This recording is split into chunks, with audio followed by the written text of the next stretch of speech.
اب عبدالستار ایدھی صاحب کے نام سے تو ضرور واقف ہوں گے۔ ان کی زندگی انسانیت کے خدمت کے لیے وقف ہے۔ سماجی خدمات کے تعلق سے وہ ساری دنیا میں شہرت رکھتے ہیں۔ ایجل بیمار ان کے لیے دعا کرے کہ جلد صحت یاب ہو جائیں۔ اب عبدالستار ایدھی صاحب کے نام سے تو ضرور واقف ہوں گے۔ ان کی زندگی انسانیت کے خدمت کے لیے وقف ہے۔ سماجی خدمات کے تعلق سے وہ ساری دنیا میں شہرت رکھتے ہیں۔ ایجل بیمار ان کے لیے دعا کریں کہ جلد صحت یاب ہو جائے۔ عبدالستار ایدھی بھارت کی ریاست گجرات کے شہر بانٹوا میں 1928 کو پیدا ہوئے۔ ان کے والد مختلف چیزوں کا کاروبار کرتے تھے، اسی وجہ سے زیادہ تر گھر سے دور رہتے۔ وہ جب باہر ہوتے تو خشک میووں کی گری، کاجو، پستے وغیرہ کے تھیلے بھر بھر کر گھر بھیجتے۔ ان کی والدہ اپنے اور ان کے حصے کا سار میوہ نادار لوگوں میں تقسیم کر دیتی۔ جو ان سے زیادہ ضرورت مند وتت یہ وہ عادت تھی جوان کی والدہ نے بچپن ہی سے ان کے اندر سمو دی تھی۔ وہ ہر روز سکول جانے سے پہلے انہیں 2 پیسے دیتیں، لیکن یہ ہدایت بھی کرتیں کہ وہ ان میں سے 1 پیسہ ضرور کسی ضرورت مند کو دے۔ وہ انہیں یہ بھی سمجھاتیں کہ کسی کو کچھ دینے سے پہلے یقین کر لیا کرو کہ تم سے خیرات لینے والا واقعی حقدار بھی ہے کہ نہیں۔ عبدالستار کی تربیت میں سب سے زیادہ ان کی والدہ کا ہاتھ رہا۔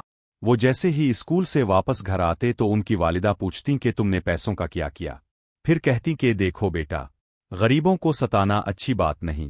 ان ممنن مدد ارو اوپر والے کو، اللہ کو راضی رکھنے کا یہی ایک راستہ ہے۔ وہ جب ان کی ہدایت کے مطابق عمل کرتے تو خوش ہوتیں اور دعا دیتیں۔ ان کی والدہ نیان کی اچھی پرورش کے لیے حد سے زیادہ جدوجہد کرتے ہوئے بچپن میں اچھی تربیت کے باعث وہ اس قابل ہو گئے کہ حقیقی ضرورت مندوں اور پیشہ ور گداگروں کے درمیان فرق کو جان سکے۔ وہ آس پاس کی غریب بستیوں میں جا کر وہاں کے غریبوں، ناداروں اور ضرورت مندوں کی مشکلات معلوم کرتے اور واپس آ کر اپنی والدہ کو حالات سے آگاہ کرتے۔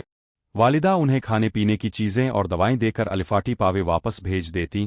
ان کی والدہ آس پاس کے گھرن کی پریشانیوں کو کم کرنے کے لیے اپنے آپ کو مصروف رکھتیں۔ ان کے والد کچھ رقم ماہانہ دیتے جس سے آسانی سے گزر بسر ہو جاتی۔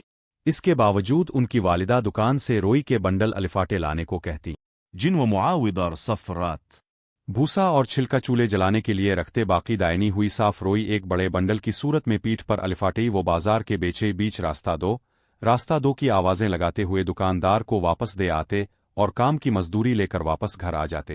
ان کی والدہ محنت کی عظمت پر پختہ ایمان رکھتی تھی۔ ان کی والدہ رمضان کے مہینے میں دوسری خواتین کے ساتھ مل کر کھانے پینے کی چیزوں کے چھوٹے چھوٹے پیکٹ تیار کرتیں، جنہیں عبدالستار ایدھی رشتہ داروں اور ناداروں کے چھوٹی چھوٹے گھرن کی کھڑکیوں سے اندر ڈال دیتے۔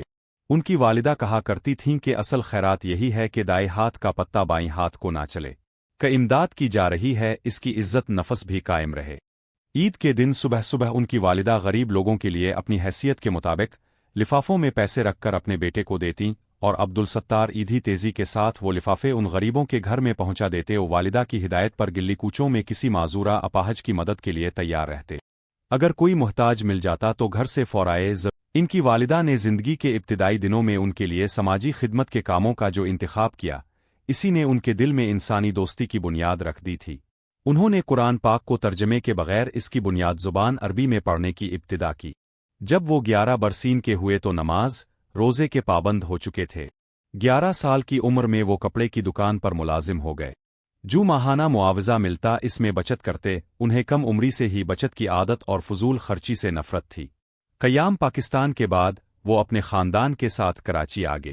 یہاں ان کی والدہ کافی عرصے بیمار رہے۔ عبدالستار ایدھی نے دل و جان سے رات دن ان کی خدمت کی۔